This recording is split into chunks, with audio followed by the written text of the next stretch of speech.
गौ माता ने बताए गरीबी के पाप, एक अद्भुत और पवित्र कथा। नमस्कार प्रिय दर्शकों, जय श्री कृष्ण। आपका हमारे चैनल पर हार्दिक स्वागत है। आज हम एक ऐसी कथा प्रस्तुत करने जा रहे हैं जो आपके जीवन की सभी समस्याओं को समाप्त कर सकती है। यह कथा न केवल आपके कष्टों का समाधान बनेगी, बल्कि आपके परिवार को समृद्धि और सुख शांति का आशीर्वाद भी प्रदान करेगी।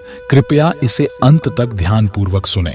यदि आप सच्चे सनातनी हैं और भगवान श्री राम में अटूट विश्वास रखते हैं तो इस वीडियो को लाइक करें, चैनल को सब्सक्राइब करें और कमेंट में जय श्री राम लिखकर अपना समर्थन दिखाएं। आइए बिना देर किए आज की प्रेरणादायक कथा आरंभ करते हैं। यह कथा अत्यंत भावपूर्ण है, जिसमें गौ माता ने उन पापों का उल्लेख किया है जो इंसान को गरीबी की ओर धकेलते हैं। साथ ही यह भी बताया गया है कि वे 4 प्रकार के लोग कौन हैं जिनकी उपस्थिति से घर में हमेशा अशांति और कष्ट बने रहते हैं। जिस घर में इनका वास होता है वहाँ माँ लक्ष्मी कभी नहीं ठहरती। एक बार की बात है, भगवान श्री कृष्ण और राधा जी वृंदावन के घने जंगल के बीच यमुना किनारे एक वृक्ष के नीचे विराजमान थे। शांत और दिव्य वातावरण में दोनों वृंदावन के सौंदर्य का आनंद ले रहे थे। अचानक राधा ने श्री कृष्ण से कहा, हे कान्हा, हमें वृंदावन नगरी में विचरण करते हुए बहुत समय हो गया है। मेरा मन कहता है कि आज हमें फिर से भ्रमण करना चाहिए। तब श्री कृष्ण ने मुस्कुराते हुए उत्तर दिया, हे राधे, तुम्हारी बात बिल्कुल सही है। आज हमें वृंदावन में चलकर देखना चाहिए कि वहाँ क्या हो रहा है। तब दोनों यह कहकर दोनों वृंदावन में भ्रमण करते हुए एक हरे भरे बगीचे में एक विशाल वृक्ष की छाया में बैठ गए। वहाँ चारों ओर हरी घास फैली हुई थी और कई गायें घास चर रही थीं। तभी उनमें से एक गौ माता भगवान श्री कृष्ण और राधा जी के पास आकर खड़ी हो गई और उसके बाद गौ माता ने विनम्रता से झुककर कहा, हे देव, आपके दर्शन पाकर मेरा जीवन धन्य हो गया। मेरे मन में एक अनसुलझा प्रश्न है जिसका उत्तर अब तक मुझे किसी भी ज्ञानी या संत से नहीं मिला। कृपया मेरे इस प्रश्न का समाधान करें। भगवान श्री कृष्ण ने कहा, पूछो गौ माता, तुम्हारे मन में क्या जिज्ञासा है? गौ माता ने पूछा, हे प्रभु, इंसान को किन पापों के कारण गरीबी का सामना करना पड़ता है और वे 4 प्रकार के लोग कौन हैं जिनकी उपस्थिति से घर का नाश हो जाता है? क्या मनुष्य केवल अपने भाग्य के कारण अमीर या गरीब होता है? भगवान श्री कृष्ण ने मुस्कुराते हुए कहा, हे गौ माता, तुम्हारा प्रश्न अत्यंत महत्वपूर्ण है। मैं तुम्हें इसका उत्तर अवश्य दूंगा। यह कहना पूर्ण सत्य नहीं है कि केवल भाग्य ही इंसान की गरीबी और अमीरी का कारण होता है। इसके पीछे कुछ अन्य कारण भी होते हैं। गौ माता ने कहा, हे प्रभु, कृपया मुझे विस्तार से समझाएं। प्रिय दर्शकों, इस अद्भुत कथा को अंत तक सुनें, क्योंकि इसके माध्यम से आपको गरीबी और कष्टों के पीछे छिपे गहरे रहस्यों का ज्ञान मिलेगा। अंत में आपको जीवन में सुख शांति और समृद्धि पाने के सरल उपाय भी पता चलेंगे। भगवान श्री कृष्ण ने गौ माता से कहा, हे गौ माता, तुम्हारे सवाल का जवाब मैं एक कथा के रूप में दूंगा। इससे तुम्हारे सभी संदेह दूर हो जाएंगे। यह कथा प्राचीन समय की है। अलकापुर नामक नगर में एक दयालु और उदार व्यापारी रहा करता था। वह बेहद सरल स्वभाव का था और अपनी ईमानदारी के लिए नगर में प्रसिद्ध था। उसके 2 बेटे थे जो अपने पिता की तरह ही सच्चे और परिश्रमी थे। व्यापारी का परिवार सुख शांति और प्रेम पूर्वक जीवन व्यतीत कर रहा था। व्यापारी ने अपने दोनों बेटों का विवाह बड़े धूमधाम से किया। उसकी दोनों बहुएं परिवार के प्रति पूरी तरह समर्पित थीं। वे हर काम में साथ देती और अपने घर को सुंदर बनाने में जुटी रहती। जब छोटी बहू घर आई तो ऐसा लगा जैसे लक्ष्मी स्वयं उस घर में आ गई हो। उसके आने के बाद व्यापारी के व्यापार में खूब उन्नति हुई। उनके घर में कभी धन धान्य की कमी नहीं हुई। व्यापारी का घर शांत और समृद्ध था। घर में हर कोई एक दूसरे का आदर और सम्मान करते। उसके दोनों बेटे आपस में बहुत स्नेह रखते थे और व्यापार को मिलकर आगे बढ़ा रहे थे। दोनों बहुएं भी एक दूसरे से बहुत प्रेम पूर्वक व्यवहार करती थीं। घर के हर निर्णय में सभी परिवारजन मिलकर विचार विमर्श करते और एकता से काम करते। व्यापारी का व्यापार दिन प्रतिदिन फल फूल रहा था। कुछ समय बाद व्यापारी ने अपने बेटों और बहुओं से कहा, अब मुझसे व्यापार संभालना मुश्किल हो रहा है, इसलिए यह जिम्मेदारी मैं तुम दोनों को सौंपता हूँ। व्यापारी के बेटे पूरी निष्ठा से व्यापार को संभालने लगे। व्यापारी यह देखकर संतुष्ट रहता कि उसका परिवार प्रेम और सौहार्द के साथ रह रहा है, लेकिन व्यापारी के सुखी जीवन को देखकर नगर के लोगों के मन में जलन उत्पन्न हो गई। वे सोचने लगे कि व्यापारी का जीवन कितना सरल और सुखद है। उसका व्यापार तेजी से प्रगति कर रहा है और उसका परिवार भी बहुत प्रेम पूर्वक रह रहा है। यह सब देखकर नगरवासियों के मन में ईर्ष्या और द्वेष भरने लगा।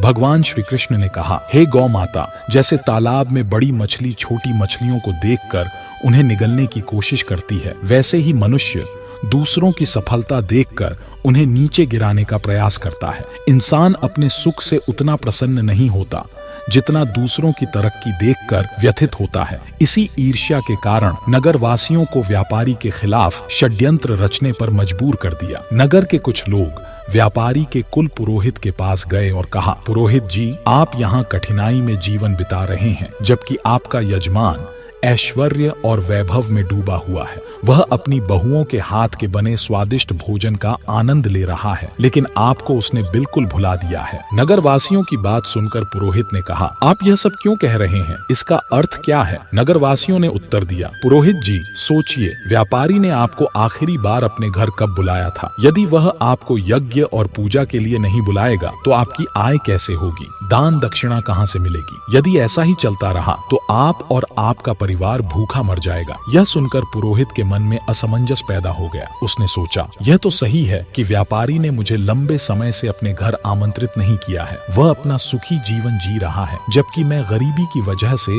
अपने दिन मुश्किलों में काट रहा हूँ। नगरवासियों ने पुरोहित को उकसाते हुए कहा, यदि आप चाहते हैं कि आपका जीवन सुखमय हो और आपको दान दक्षिणा प्राप्त हो, तो आपको कुछ ऐसा करना होगा जिससे व्यापारी के घर में परेशानी उत्पन्न हो। जब उसके घर में कष्ट आएगा तभी वह समाधान के लिए आपके पास आएगा। नगरवासियों की बातों से प्रभावित होकर पुरोहित सोचने लगा, मुझे ऐसा उपाय खोजना होगा जिससे व्यापारी के घर में अशांति और उसके व्यापार में हानि होने लगे। तब वह पुरोहित अपने गुरु के पास सलाह लेने गया और बोला, हे गुरुदेव, मेरी सहायता कीजिए। यदि आप मेरी मदद नहीं करेंगे तो मेरा परिवार भूखा मर जाएगा। जैसे मछली का जीवन तालाब के पानी पर निर्भर करता है, वैसे ही पुरोहित और पंडितों का जीवन उनके यजमान पर आधारित होता है। यदि यजमान के घर में कोई परेशानी नहीं होगी और वे हमें पूजा पाठ के लिए नहीं बुलाएंगे तो हमारा गुजारा कैसे होगा? हम धन कैसे अर्जित करेंगे? गुरु ने उसकी बात सुनकर कहा, हे शिष्य, चिंता मत करो, मुझे बताओ तुम्हारी समस्या क्या है, मैं अवश्य इसका समाधान निकालूंगा। पुरोहित ने उत्तर दिया, हे गुरुदेव, मैं चाहता हूँ कि व्यापारी के जीवन में कुछ कठिनाइयां आएं, उसके घर में कलह हो और उसके व्यापार में नुकसान हो, तभी वह मुझे पूजा पाठ के लिए बुलाएगा। गुरु ने उसकी बात ध्यान से सुनकर कहा,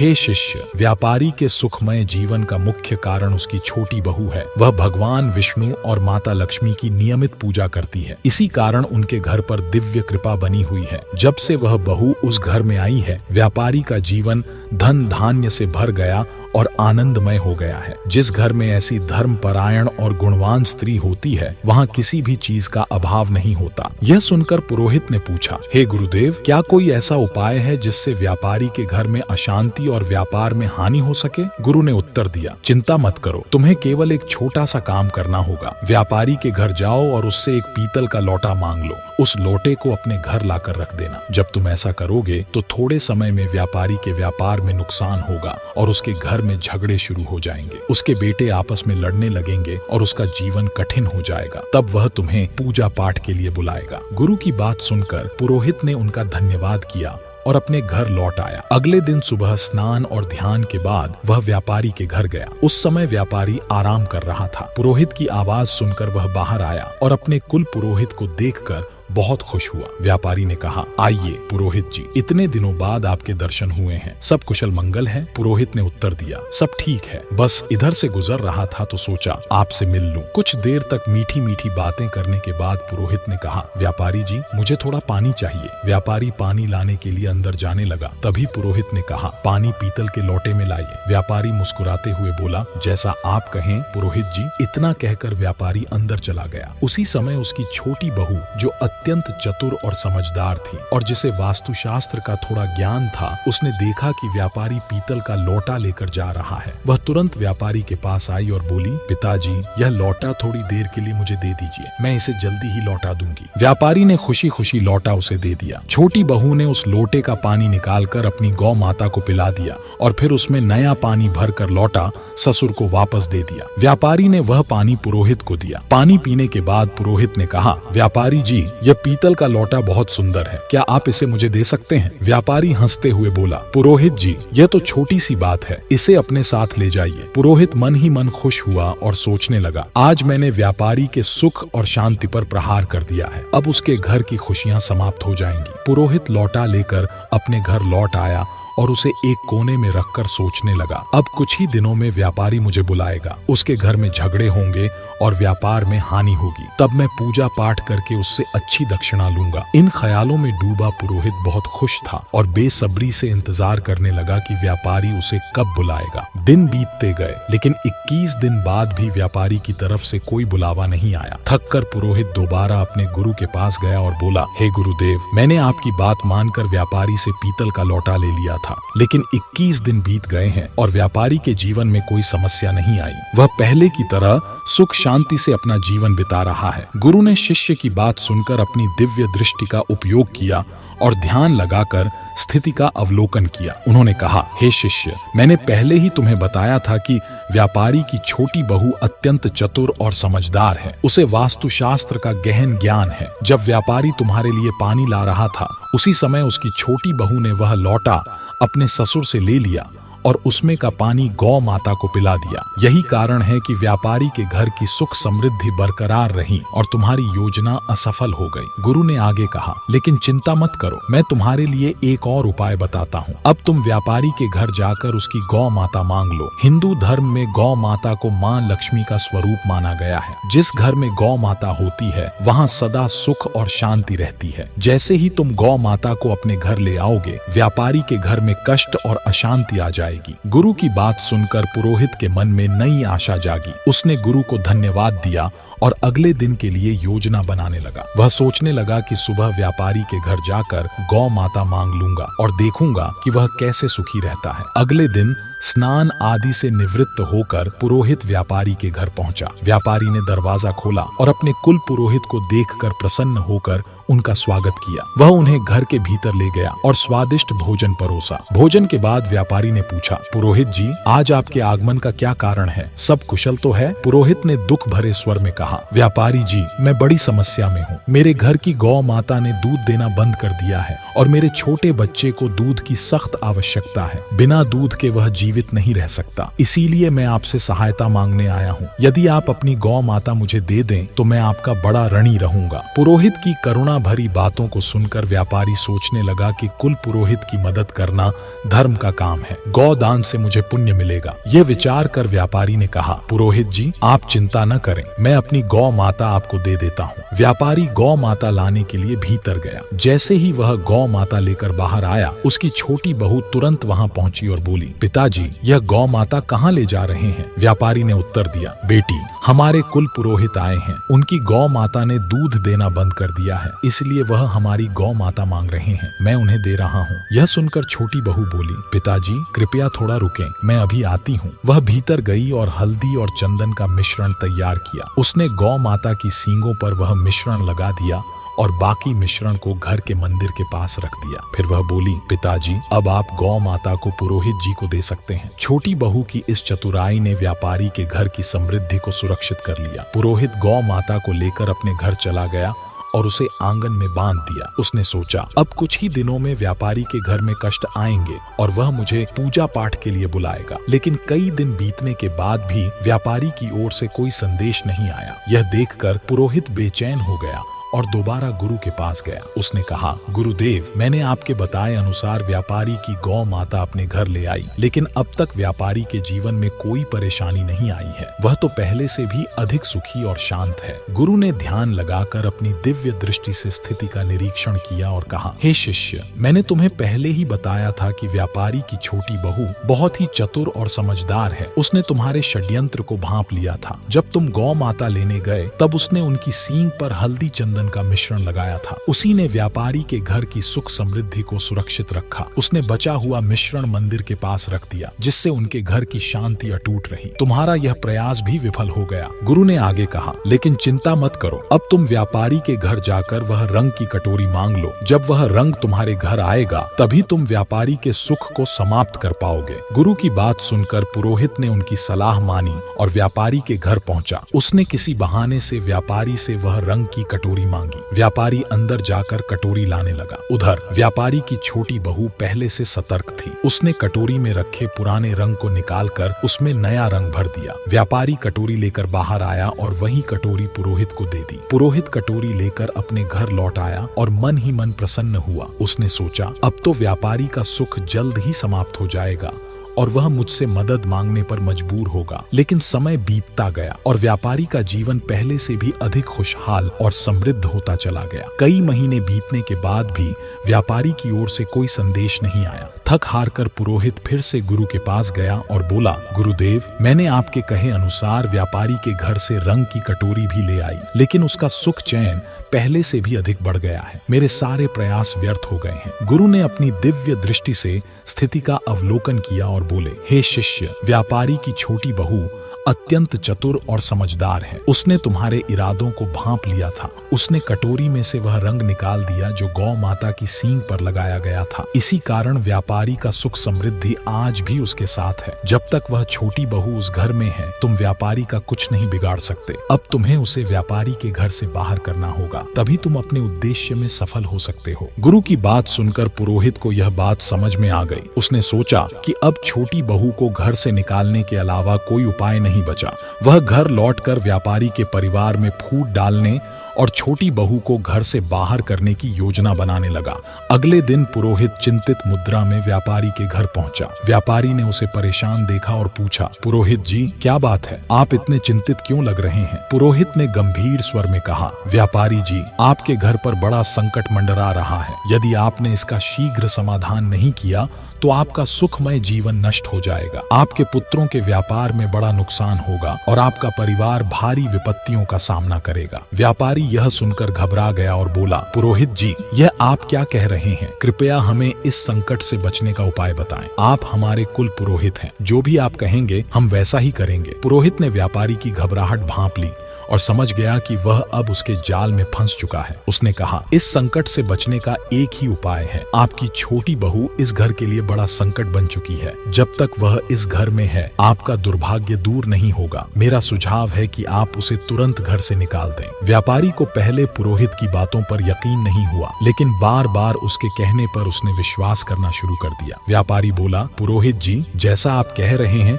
मैं वैसा ही करूंगा। कृपया बताइए, मुझे अपनी बहू को कब घर से निकालना चाहिए? पुरोहित ने उत्तर दिया, व्यापारी जी, समय बर्बाद मत कीजिए। जितनी जल्दी हो सके उसे घर से निकाल दें। यह कहकर पुरोहित अपने घर लौट आया और मन ही मन प्रसन्न हुआ। व्यापारी इस स्थिति से बेहद दुखी हो गया। वह सोचने लगा, मेरी छोटी बहू तो बहुत ही समझदार और नेक दिल है। वह न केवल मेरी देखभाल करती है बल्कि पूरे परिवार का भी ध्यान रखती है। उसे घर से बाहर कैसे कर सकता हूँ? परंतु फिर उसने विचार किया, यदि वह वास्तव में परिवार के लिए खतरा है तो मुझे यह कठोर कदम उठाना ही होगा। परिवार की भलाई के लिए यह जरूरी है। यह सोचकर व्यापारी अपनी छोटी बहू के पास गया और भारी मन से कहा, बहू, मुझे बहुत अफसोस है, लेकिन तुम्हें आज ही इस घर को छोड़ना होगा। तुम्हारे कारण हमारे परिवार पर बड़ी विपत्ति आ रही है। ससुर की यह बात सुनकर बहू हैरान रह गई, लेकिन वह तुरंत समझ गई कि यह सब दुष्ट पुरोहित की साजिश है। उसने शांति से कहा, पिताजी, यदि यही आपकी इच्छा है तो मैं घर छोड़ने के लिए तैयार हूँ। जब व्यापारी का छोटा बेटा यह सब देख रहा था तो वह भी क्रोध और दुख से भर गया। उसने अपने पिता से कहा, पिताजी, अगर मेरी पत्नी को इस घर में रहने का अधिकार नहीं है तो मैं भी इस घर में नहीं रह सकता। मैं अपनी पत्नी के साथ चला जाऊंगा। छोटा बेटा और उसकी पत्नी घर छोड़कर शहर चले गए। वहां उन्होंने एक छोटे से किराए के घर में रहना शुरू कर दिया। व्यापारी का छोटा बेटा मेहनती और ईमानदार था। कुछ समय बाद उसने शहर में एक छोटा व्यापार शुरू किया जो उसकी मेहनत और ईमानदारी के कारण तेजी से बढ़ने लगा। जल्द ही वे संपन्न हो गए और उन्होंने अपना खुद का घर खरीद लिया। दूसरी ओर व्यापारी का घर पुरोहित की चालबाजियों की वजह से बर्बादी की ओर बढ़ने लगा। घर में हर दिन झगड़े और तनाव होने लगे। व्यापारी का बड़ा बेटा, जो पहले व्यापार में मन लगाता था, बुरी संगत में फंस गया। वह अनावश्यक रूप से धन उड़ा रहा था और आवारागर्दी में समय बर्बाद कर रहा था। वहीं पुरोहित पूजा पाठ के बहाने व्यापारी से लगातार धन लेता रहा, जिससे उसकी सारी जमा पूंजी खत्म हो गई। व्यापार पूरी तरह बंद हो गया और अब हालत यह हो गई कि घर में खाने के लिए भी अभाव होने लगा। शहर के लोग व्यापारी की दुर्दशा देखकर उसका मजाक उड़ाते और ताने मारते। यह सब देखकर व्यापारी को गहरा पछतावा होने लगा। उसने सोचा, अब मेरी जिंदगी का कोई अर्थ नहीं रह गया है। आत्महत्या के अलावा मेरे पास कोई रास्ता नहीं है। यह सोचकर वह नदी की ओर चल पड़ा। रास्ते में उसकी मुलाकात एक तेजस्वी संत से हुई। संत के चेहरे पर दिव्य आभा थी। उनके माथे पर चंदन का तिलक और लंबे केश उन्हें विशिष्ट बना रहे थे। संत को देखकर व्यापारी ने प्रणाम किया और उदास होकर आगे बढ़ने लगा। संत ने उसे रोकते हुए कहा, हे पुत्र, तुम इतने चिंतित क्यों हो? क्या समस्या है? व्यापारी ने संत के समक्ष अपनी पूरी कहानी सुना दी। उसकी बात सुनकर संत ने अपनी दिव्य दृष्टि से सब कुछ समझ लिया। संत ने कहा, हे पुत्र, तुम्हारे जीवन की सारी समस्याएं उसी दिन शुरू हुई जब तुमने अपनी छोटी बहू को घर से निकाला। वह साक्षात माता लक्ष्मी का रूप है। उसकी पूजा पाठ और भगवान के प्रति निष्ठा के कारण तुम्हारे घर में सुख समृद्धि थी। संत की बातें सुनकर व्यापारी को अपनी गलती का एहसास हुआ। वह तुरंत शहर गया और अपने छोटे बेटे के घर पहुंचकर अपनी बहू से हाथ जोड़कर क्षमा मांगने लगा। उसने कहा, बहू, मुझे माफ कर दो। मैंने उस दुष्ट पुरोहित की बातों में आकर तुम्हें घर से निकाल दिया, पर सच्चाई यह है कि तुम हमारे परिवार की लक्ष्मी हो। जब तक तुम घर में थी, सुख और शांति बनी रही, लेकिन तुम्हारे जाने के बाद से हमारा घर दुख और क्लेश से भर गया है। हमारा व्यापार भी पूरी तरह ठप हो गया है। ससुर की यह बात सुनकर बहू ने शांति से कहा, पिताजी, आप चिंता न करें, मैं तुरंत घर लौटती हूँ। वह घर भी मेरा है और यह घर भी। मैं पहले ही समझ गई थी कि यह सब पुरोहित की साजिश है, लेकिन अगर उस वक्त मैं आपको बताती तो शायद आप मेरी बातों पर भरोसा न करते, और इसलिए आपकी बातों का आदर करते हुए मैंने घर छोड़ा था। फिर वह अपने ससुर और पति के साथ खुशी खुशी घर लौट आई। कुछ ही दिनों में व्यापारी का व्यापार फिर से चलने लगा। घर में शांति और खुशियां लौट आईं। व्यापारी ने समझ लिया कि घर में बनी सभी सदस्यों की एकता और लिए गए सही निर्णय ही परिवार को मजबूत रखते हैं। असली सुख तो परिवार की एकजुटता से ही घर में बसता है, वरना इस दुनिया में टूटे हुए परिवार जन हमेशा दुख की छाया में तड़पते रहते हैं। भगवान श्री कृष्ण ने गौ माता से कहा, हे गौ माता, मैं तुम्हें एक महत्वपूर्ण बात बताने जा रहा हूँ। जिस घर में 4 प्रकार के लोगों की बात मानी जाती है, वहाँ बर्बादी आना तय है। श्री कृष्ण बोले, पहला, जिस घर में अहंकारी और दुष्ट स्वभाव वाले की बात सुनी जाती है, वहाँ विनाश होता है। दूसरा, जिस घर में लालची और अनैतिक आचरण वाली स्त्री का प्रभाव हो, वहाँ दरिद्रता रहती है। तीसरा, जिस घर में बाहरी लोगों की बातों को अधिक महत्व दिया जाता है, उस घर में खुशियों का वास कभी नहीं टिकता। और चौथी, सबसे महत्वपूर्ण बात, जिस घर के सदस्यों में आपसी प्यार, मान सम्मान, एक दूसरे प्रति आदर सद्भाव नहीं होता, ऐसे घर हमेशा बर्बादी की कगार में दुखों से पीड़ित रहता है। श्री कृष्ण ने आगे कहा, गीता में कहा गया है कि मनुष्य को अपने विवेक और परिश्रम पर विश्वास रखना चाहिए। जो व्यक्ति असत्य का साथ देता है और सत्कर्म नहीं करता, वह गरीबी के चक्र से कभी बाहर नहीं निकल सकता। पर जो सत्य और धर्म के मार्ग पर चलते हुए निरंतर प्रयास करता है, वह निश्चित रूप से सफलता प्राप्त करता है। गौ माता ने यह सुनकर कहा, हे प्रभु, आपकी इस कथा को सुनकर मैं धन्य हो गई। प्रिय भक्तों, यह कथा हमें सिखाती है कि जीवन में सच्चाई, ईमानदारी और विवेक का पालन ही वास्तविक सफलता का मार्ग है। इस कथा को लेकर आपकी क्या राय है? कृपया अपनी बहुमूल्य टिप्पणियां हमें कमेंट बॉक्स में जरूर बताएं। हमें आशा है कि यह कथा आपको आध्यात्मिक प्रेरणा प्रदान करेगी।